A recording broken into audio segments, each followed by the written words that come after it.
It was a cold, quiet evening in early January when the first shadows of unease began to stir. Shannon Christian, a bright and promising university student, had plans that evening with her boyfriend, Christopher Newsom.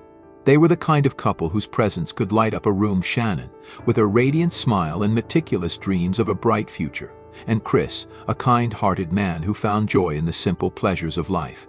By morning, the silence had become deafening. Shannon, punctual and responsible to a fault, failed to show up for her commitments. Chris, too, was unreachable, his phone going straight to voicemail. Calls were exchanged between their families, and unease grew into alarm. It wasn't like either of them to vanish without a word. Shannon's parents, Gary and Denna, were the first to act. They retraced their daughter's steps, desperate for any clue that might unravel the mystery. Chris's parents joined in, their hearts heavy with dread. Despite their pleas, the authorities initially dismissed the case as a simple disappearance. Adults go missing all the time, they said. But the parents knew better. They knew the routines, the habits, the unshakable reliability of their children. Something was wrong. The first break came when Shannon's cell phone last pinged near northeast Knoxville, in an area far removed from their usual paths. It was a sliver of a lead, but enough to spur the families into action. They organized search parties, friends and neighbors combing through streets and alleys, their voices echoing into the cold night. Hours passed before they found Shannon's Toyota 4Runner, abandoned at an intersection. The sight of the vehicle froze them in their tracks. It wasn't just abandoned, it had been violated. The windows, once decorated with stickers, were bare, scrubbed clean as though someone had deliberately erased her presence. The driver's seat was pushed back, too far for Shannon's petite frame. Mud caked the floorboards, a grim contrast to its otherwise unnaturally pristine condition. The scene screamed foul play. Every fiber of their being told them that this was no mere disappearance. Panic turned to resolve as they pressed the authorities to take action, to see what they could not unsee. For hours, nothing happened. Procedures, protocols, the grinding machinery of bureaucracy stalled the search. And then, a breakthrough: a single, misplaced envelope found in Shannon's vehicle, addressed to a house on Chipman Street. It was the thread that would begin to unravel a chilling tapestry. The sun dipped below the horizon, casting long shadows over the search efforts. The air felt heavier now, laden with fear and foreboding. As the parents continued their frantic calls and tireless searches, the house on Chipman Street loomed in their minds, an ominous point on the map that held secrets no one dared to imagine. The next morning, the envelope led investigators to the house. What they found inside was only the beginning of a nightmare. The house at 2316 Chipman Street looked like any other in the area, a faded structure on a tired street that most people wouldn't glance at twice. But for those who crossed its threshold on January 9, 2007, it was no ordinary house. It was a place where evil had made itself at home, leaving behind a trail of pain and suffering that would haunt all who encountered it. The first thing that hit the investigators was the smell. It was more than the mustiness of an old house, it was the stench of chemicals, bodily fluids, and decay. It clung to the air like a warning, sharp and sickening. Steeling themselves, the officers entered, their movements cautious and deliberate. The kitchen was cramped and unremarkable at first glance, but their eyes were drawn to a trash can pushed against the wall. A cluster of black garbage bags bulged unnaturally from its confines. One of the officers moved closer, his hand trembling as he reached out. Peeling back the layers, they uncovered a scene that stopped the room cold. Inside was Shannon Christian. Her lifeless body was bound with strips of fabric, her arms and legs pulled tight in a fetal position. Her head was wrapped in a plastic grocery bag. Her skin bore bruises, cuts, and burns, the cruel imprints of hours of torture. Forensics would later confirm what the officers already suspected, that Shannon had endured a prolonged and agonizing assault. The evidence told a horrifying story. She had been repeatedly violated, her attackers showing no sign of mercy. Her body bore internal injuries from the brutality of their acts. Bleach burns in her throat revealed a final, chilling detail. Her attackers had poured the chemical into her mouth, perhaps in a futile attempt to erase evidence of their crimes. Despite her unimaginable pain, Shannon had clung to life, suffocating slowly in the tight confines of her makeshift tomb. The officers worked methodically, documenting everything, but the weight of what they had found was unbearable. One detective stepped outside to collect himself, gulping in the cold air to push back the nausea rising in his throat. Inside, the others continued their grim work. Upstairs, the bedroom bore more signs of violence. Bloodstains and torn fabric painted a grim picture of Shannon's last hours. The mattress was soaked through, and the walls were marked with smears and handprints, a silent testament to her struggle. It was in this room that she had endured the worst of it, assaulted repeatedly by multiple attackers. The details would emerge later in court, but for now, the scene itself was more than enough to sear into the minds of those who stood in its presence. Meanwhile, just over a mile away, another discovery had already unfolded near a set of desolate railroad tracks. Christopher Newsom's body lay bound and broken. His hands were tied behind his back with belts, his mouth gagged, and his head covered in a sweatshirt. The forensic evidence spoke volumes. He had been tortured before he died. The burns on his body revealed that, even in death, his killers sought to destroy him. Gasoline had been poured over him, and his body set ablaze. It was as though his murderers wanted to erase every trace of his humanity. But no amount of fire could cover up the horrors they inflicted on him. Bullet wounds marked his body, one to his neck, another to his back. The final shot was fired execution style, a single bullet to the head. He had been marched down the tracks like prey, his death dragged out to amplify his suffering. Even in those final moments, bound and gagged, Chris had endured a cruelty that defied understanding. Back at the house, investigators were piecing together the timeline of terror. Shannon and Chris had been carjacked from a parking lot, their ordinary evening spiraling into chaos when a group of assailants ambushed them. The ringleader, Lamarcus Davidson, had no regard for human life. Recently released from prison, he was a man already steeped in violence. His accomplices Lettelvis Cobbins, George Thomas, Vanessa Coleman, and Eric Boyd shared his cold indifference. The couple was dragged to the Chipman Street house, where their nightmare began. Chris was the first to face their wrath. He was beaten and violated before being forced into Shannon's vehicle, a makeshift prison for his final moments. Driven to the railroad tracks, he was paraded like a trophy before being executed. His killers weren't satisfied with mere death, they wanted obliteration. The gasoline and flames were a final insult, a way to destroy not just his life but the very evidence of his existence. Shannon, left behind at the house, endured even greater suffering. Her captors used her as a pawn, tormenting her physically and psychologically. They dangled false promises of freedom, forcing her to call her parents and create alibis, knowing full well she would never leave that house alive. The hours dragged on, filled with violence that left her body broken and her spirit crushed. Vanessa Coleman, the only woman among the perpetrators, claimed in later testimony that she was merely a bystander, but her actions told another story. She didn't stop the assaults, she didn't intervene. Her presence lent a twisted approval to the acts unfolding before her. In court, she would later describe the scene with a disturbing detachment, as though she had been watching a movie rather than a human being suffering. By the time the killers had finished with Shannon, they had stripped her of everything: her dignity, her future, her life. They bound her in layers of plastic and stuffed her into the trash can, leaving her to die slowly and painfully. The cruelty of the crimes defied comprehension. This wasn't a simple act of violence. It was a deliberate campaign of dehumanization, carried out by individuals who reveled in their power over two helpless victims. For Shannon and Chris, there was no mercy, no reprieve. Their suffering was a testament to the depths of human depravity, and for the investigators tasked with uncovering the truth, it was a burden that would stay with them forever. As they stood on the porch of that unassuming house, its windows dark and its walls stained with secrets, the weight of the crime pressed down on them. This wasn't just a murder. It was a desecration of life itself. And it was only the beginning of a long and arduous journey for justice. The news came like a hammer blow, shattering the fragile hope that the families had clung to during those harrowing days of searching. For the parents of Shannon Christian and Christopher Newsom, the discovery of their children's bodies was not just the confirmation of their worst fears, it was the beginning of a torment that would consume their lives. Gary Christian, Shannon's father, had spent days relentlessly searching, his every breath driven by the need to find his daughter. When he heard what had been done to her, it broke something in him.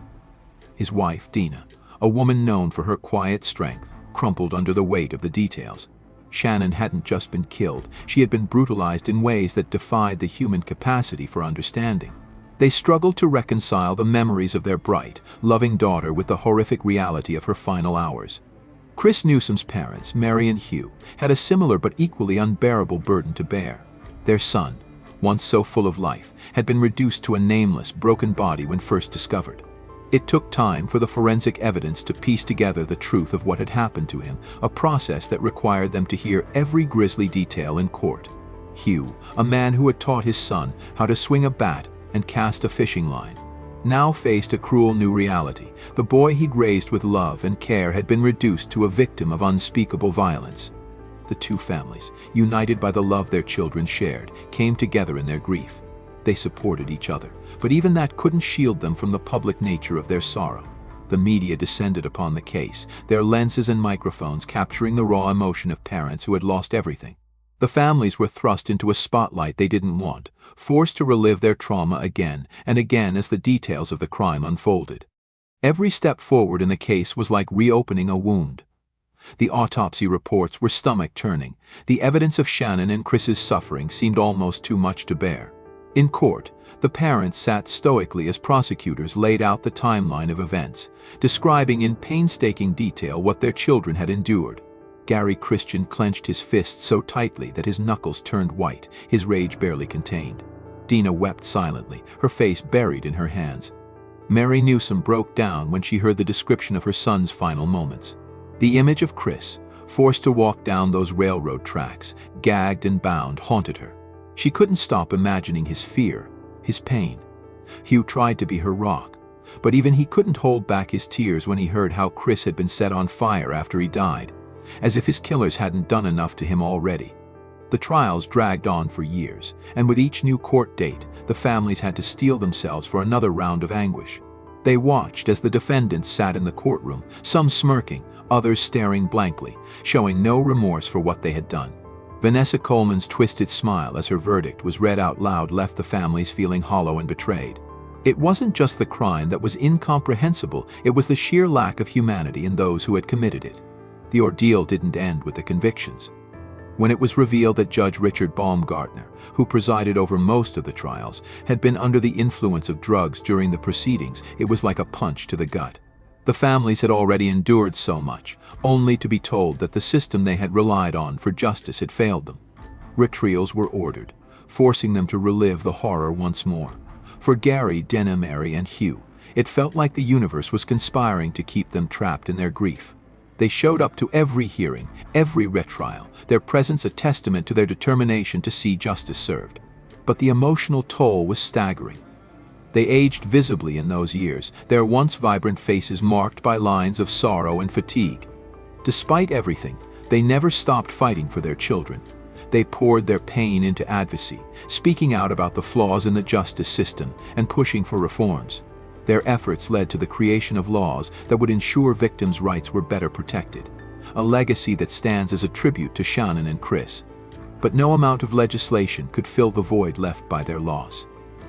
Every birthday, every holiday, every ordinary day was a painful reminder of what had been stolen from them. The Newsoms kept Chris's memory alive through a scholarship fund and an annual baseball tournament.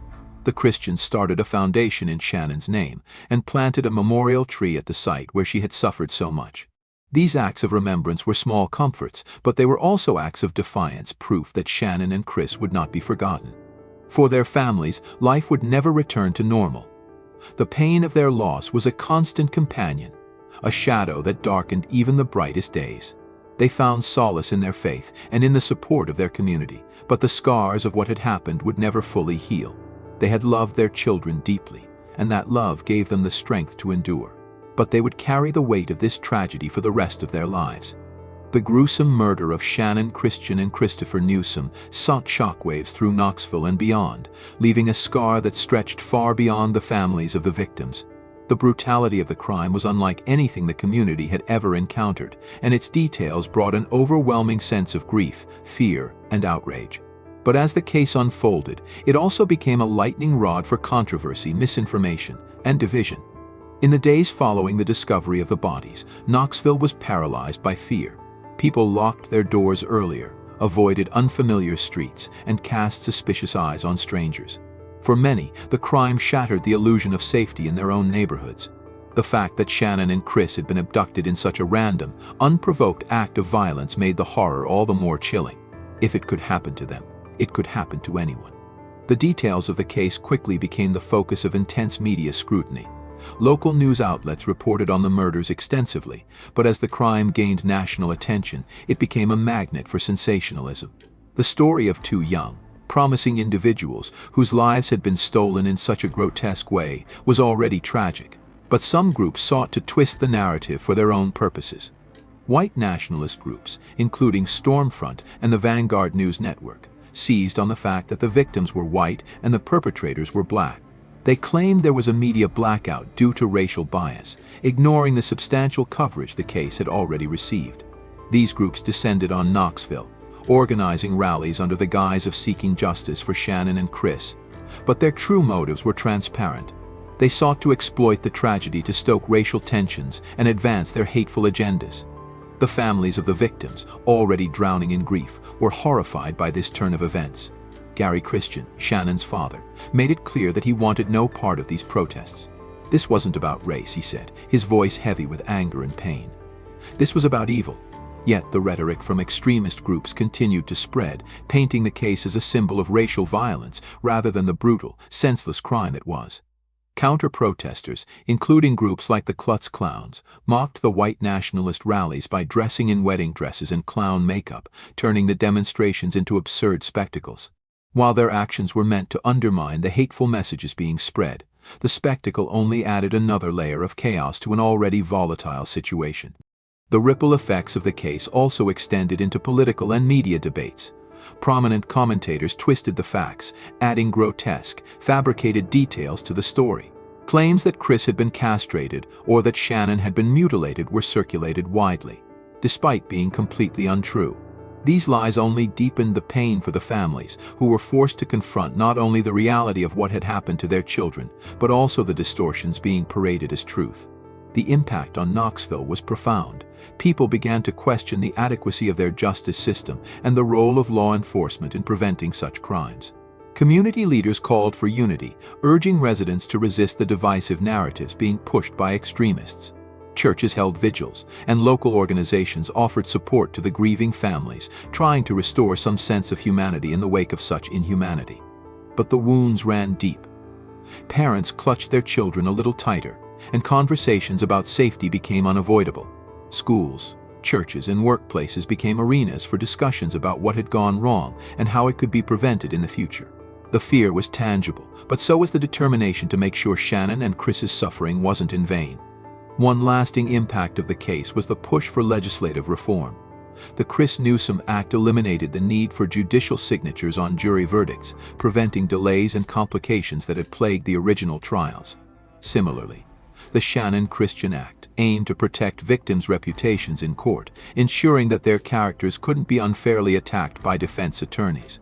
These changes were seen as victories, small but significant steps toward a more just legal system. Yet, even with these reforms, the community remained haunted. The house on Chipman Street was eventually demolished, but its ghost lingered in the collective memory of Knoxville. The site, once a place of unimaginable horror, was transformed into a quiet memorial, a reminder of the darkness that had briefly engulfed the city and the light that had been lost. For the people of Knoxville, the case became a stark reminder of the fragility of life and the depths of human cruelty. It was a tragedy that forced them to confront uncomfortable truths about violence, justice, and the lengths to which some would go to exploit pain for their own gain. But it also inspired resilience, as the community rallied around the families of Shannon and Chris, determined to honor their memory and ensure that such a horror would never happen again. The investigation into Shannon Christian and Christopher Newsom's murders began slowly, hampered by initial missteps and bureaucratic hesitations. Local law enforcement was initially dismissive, treating the case as a likely voluntary disappearance. It wasn't until the discovery of Shannon's abandoned SUV, with its eerie signs of foul play, that the urgency of the situation became clear.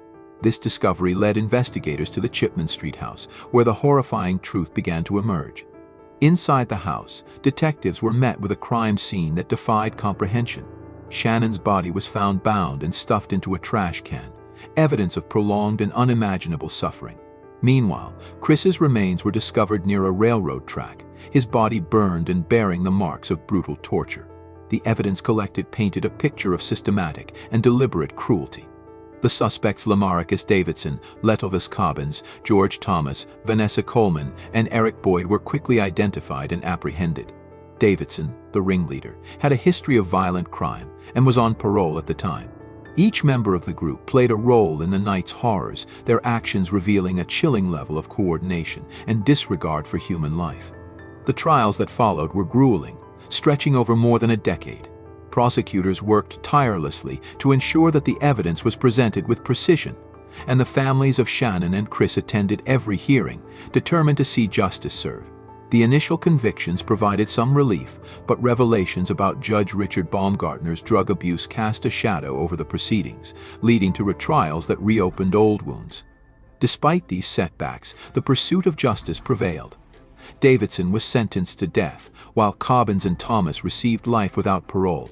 Vanessa Coleman, convicted of facilitation, was sentenced to 53 years.